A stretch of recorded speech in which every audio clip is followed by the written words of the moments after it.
People don't really understand how fast an off season flies by for us. The more and more I can kind of sit away and just like relax and not worry about stuff, the better.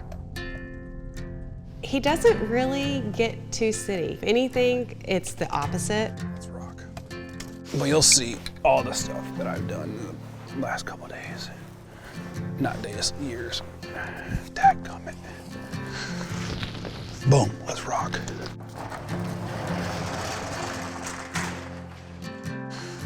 And step in that.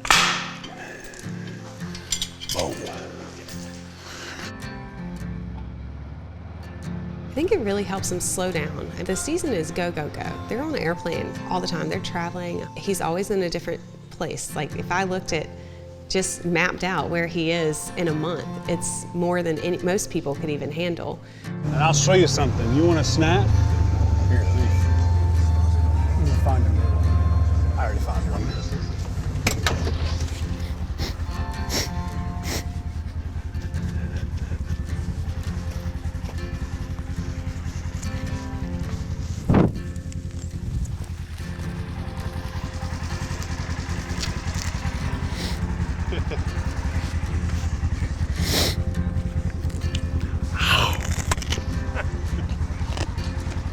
They're good.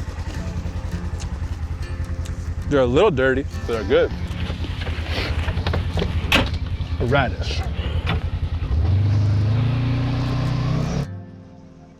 Being able to like come home to a place where it's just so peaceful and tranquil, I think really can help do the mindset shift to kind of get him into a good place where he can relax, to get geared back up for spring training and then back for the season. It's like a good balance. Tricky walking, don't slip and fall.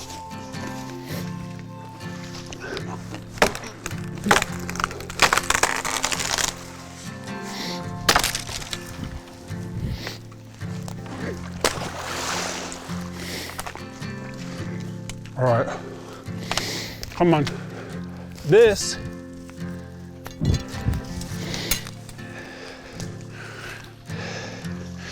is what frickin' beavers do. Shouldn't be water here, but there's water.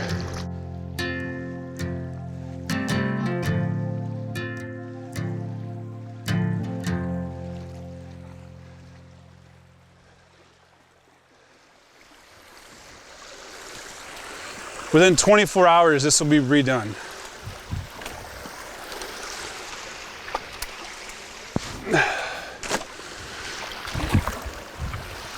They hate me and I hate them.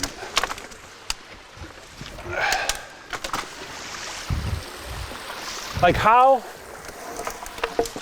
do they pick this up? Like obviously teeth marks, but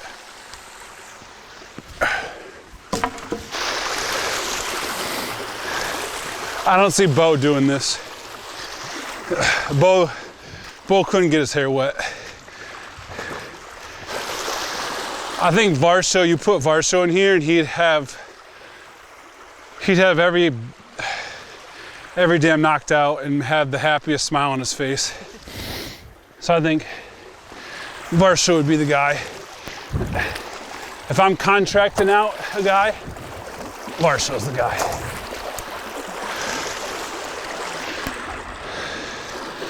That's what it's supposed to look like. If we come back here tomorrow, this will be all brand new. It's crazy, I don't understand it. It's the craziest thing. A lot of family, MLB, a lot of people like do less work, like in the off season. No, I can't stop. I like it. It clears my head. There's no people. Nature makes sense to me. People don't make sense to me.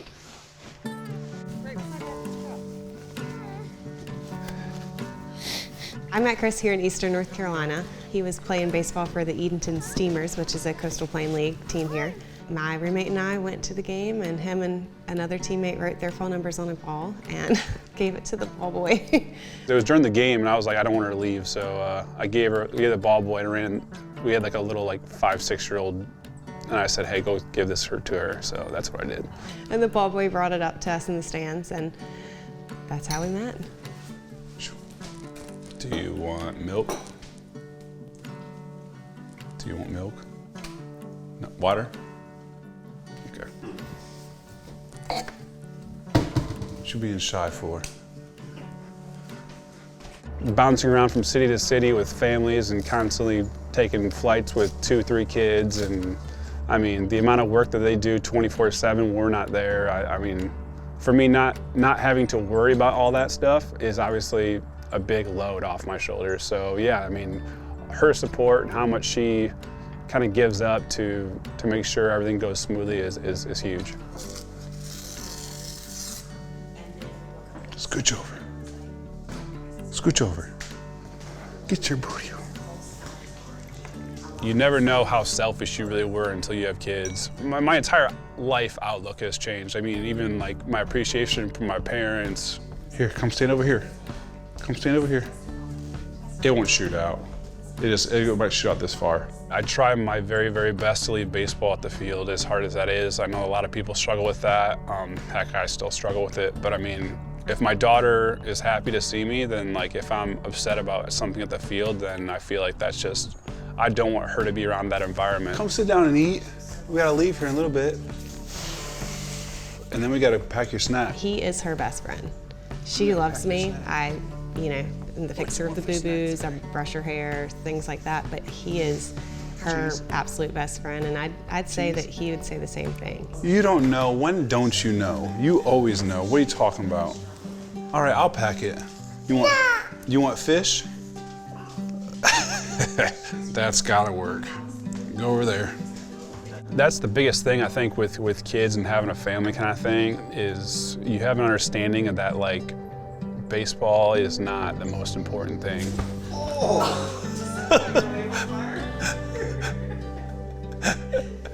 Like, yeah, like when we're there, like my job's very important to a lot of people, but to me, it's not the most important thing to me. I'd give up baseball tomorrow for my family. I wouldn't even think twice about it. So I think in that moment and just understanding like this is the most important thing, how much I love them, that's everything to me. There's going to be bad games, there's going to be good games. And the beauty of having kids and how it kind of can change your perspective is, at the end of the day, Landry doesn't know how many innings he threw. Landry doesn't know if he gave up 5 home runs. Landry just knows that she's excited to see her dad. You want a chocolate bar? No. What do you want? Those are pumpkin seeds. That's on like the back of every dad's mind when it comes to baseball. Is like, me playing, is it hurting or helping my family? And I understand like financially it helps, but me constantly taking my kid in and out of schools and going to different stuff, is it helping them or is it hurting them? People don't really truly understand when it comes to kids and like obviously the family aspect, how much they have to like sacrifice. No running. I still worry about, is this right? So yeah, as long as they're happy in the moment and she's excited about the next day or the next week or whatever it may be, and then I know I'm doing the right thing. I try to drop her off as much as I possibly can, especially when we're home. The only time I don't is the day I pitch. But even that, like, my body gets in such a routine of getting up early that like, I still probably do it most of the time, honestly. That and Gosmans and Springers are in the same school, so I like to mess with him in the morning. What does that entail? God only knows. All depends on how he looks in the morning. Usually he's an early riser too though, so he's pretty good. Landry, you make me this? Yeah? Well, you taking pictures of me? Hey, you can't take your camera, babe. Give me your camera. Peace out, girl. See you in a little while. Bye, babe. He's 100% up. If he's still sleeping right now, the world might be ending. Hey! Hey! Hey, you. Hey, you. What you doing? What you doing? What you doing? Ooh, you stink. You stinky, stinky.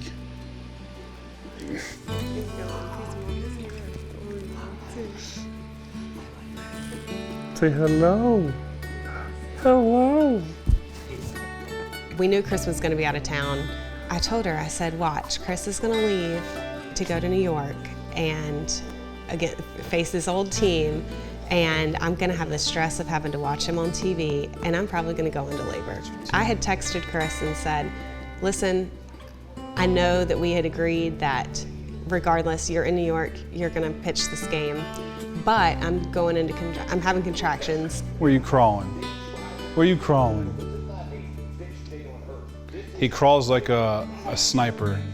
He doesn't get on his knees ever. I texted him, I said, hey, when they pull you from the game, we need to figure out, you know, if you're gonna come up here. Get those fingers out your mouth. The former Met, Chris Bassitt, will face the Mets for the first time in his career. So again, Chris Bassitt's wife is in labor, and again, from what John Schneider told us, the conversation was he would pitch and then they would get him back home as quickly as possible. So hopefully Chris works quickly, is very efficient, and hopefully he gets there in plenty of time to see the birth of his child. He was a little nervous with the rain delay. He's like, I cannot make this up. I'm like, I don't know what to do. And I said, well, I guess you better just get here as fast as you can. I didn't know to start the game. Like, obviously, with the rain delay, I didn't know to like, am I gonna go 2 innings? Because like I gotta leave. Am I gonna go 4 innings? So like, I just want to give the best effort I can for as long as I can. But I didn't think I was going to be able to pitch as long as I could. But obviously, it all worked out, and I was super happy about it. He is not even going to allow Bassitt to engage him in a conversation. He is going to make the move right here. Bassitt can fly home to be with his wife Jessica after a terrific night tonight. That is an incredible job by Chris Bassitt, with a lot going on in his mind on the personal side. And Chris, get in the car, get in the plane, go home. So he ended up hopping on the plane. He got in, I think, right after he pitched. So he got in at like 2 a.m. and then had Colson at like 1:07 on Sunday morning. So it worked out perfect. You gonna give an interview? Oh, come here, I'll pick you up.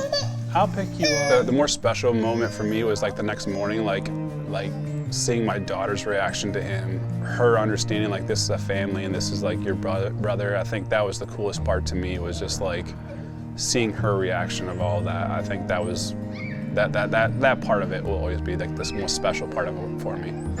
You're scaring your brother.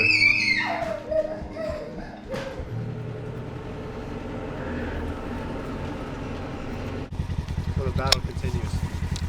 It's a never-ending battle against Canada's animal that I found out. Canada's animal versus me. Canada's animal versus me. Can't believe the dang animal of Canada is a beaver. That's, although I like the why it's the beaver. The dang beaver.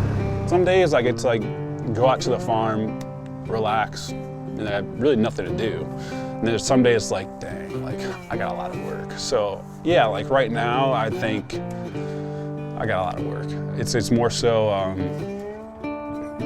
me dealing with a whole bunch of beaver dams and not letting them flood the farm. Y'all brought the dang cold down from Canada though, I'll tell you that. It is chilly. This hill right here, you don't know how many times I've wanted just to like Baja this thing, just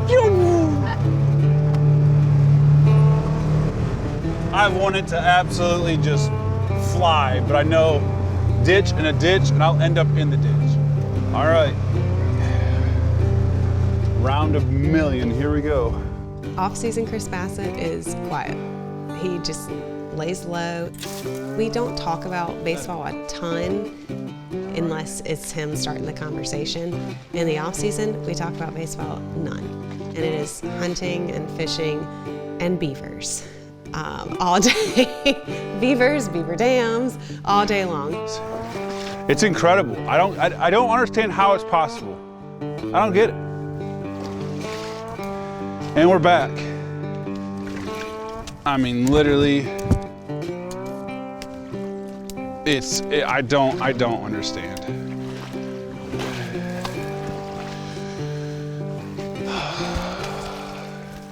If I can't have the water flowing through my farm, then it floods everything. This is the only area I care about. Everything else is fine. Canada's animal. Canada's animal. And we're off. Another day. I'm sure everybody can attest he's a goofball. He was just happy-go-lucky, fun-loving. He is just a really good guy. He's somebody that when he's around, you definitely notice the room lights up. I know that a lot of people if they don't get to know him, they might think he's quiet. But I'm like, just get to know him and wait until he's comfortable and you're in his space and he's not quiet. I wish I was here 7 days a week, but honestly, it's whatever Jess and the kids kind of want me to do. Some weeks I won't come out here. There'll be 3 weeks I won't come out here, and then there's some weeks I'm like out here 4 or 5 days a week. So it really just depends on how much work needs to be done.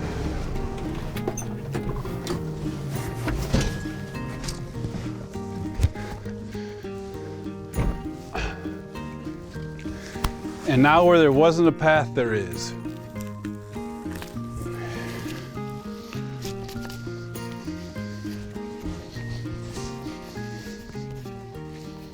Snack.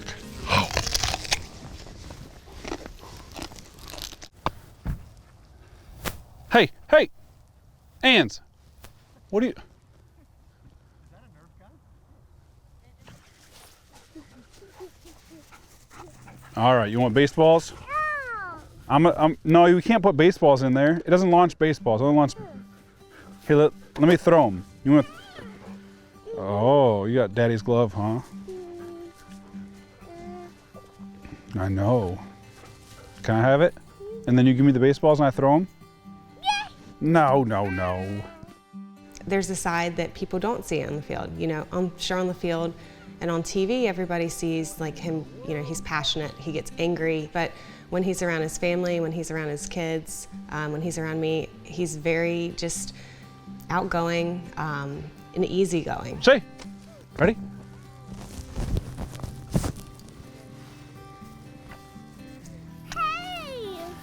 They'll come back. I'm proud of a lot of things, but I would say something I'm most proud about is that he's been true to himself the entire time. He's had struggles, he's had mindset shifts where, can I do this? Can I come back from this? And he has, and he's always stayed true to himself. He's never, been in a situation where he's tried to be somebody that he's not. You pushed me down. I think that, and then coupled with the fact of how good he is with our kids, and if he's gone for 10 days, he comes home and he doesn't just kind of stand off. He's right there, ready to go, ready to see his kids and be a part of their life. It's a stick! Landry, you see this? What's this track right here? What's that track? Deer. That's right, deer. When you find somebody like that can juggle everything that their workload is they're responsible for, but still come home and act like it doesn't matter with their kids, that's special. Between blueberry bushes, raspberries, and stuff like that. We have raspberries too. Where are they? But I don't see them. what? Don't see them. See what? See The apple trees and all that? They're all these. They just gotta grow bigger. Come out here when she's like 10 years old, and obviously my boy is like 5 or 6, and come out here and like pick our own like fruit and stuff like that. I think that'd be really fun. And obviously the goal is to like have beehives and all that out here, have our own honey, and just something to do outside and have fun doing it. Yeah, I whistle and she thinks she knows how to whistle by just screaming. It kind of sounds like a whistle though, so I give her credit. Whistle for him. Good job. Good job. I'm coming, baby. You're cold? Oh man. We're all going home. Let's load up.